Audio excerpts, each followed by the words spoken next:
తగిలే రాళ్ళని పునాది చేసి ఎదగాలని, తరిమే వాళ్ళని హితులుగా తలచి ముందుకెళ్ళాలని,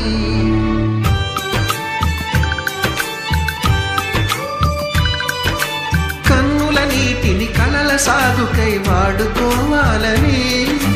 కాచే నిప్పుని ప్రమిదగా మలచి కాంతి పంచాలని, గుండెతో ధైర్యం చెప్పెను, చూపుతో మార్గం చెప్పెను, అడుగుతో గమ్యం చెప్పెను, నేనున్నానని నీకేం కాదని, నిన్నటి రాతని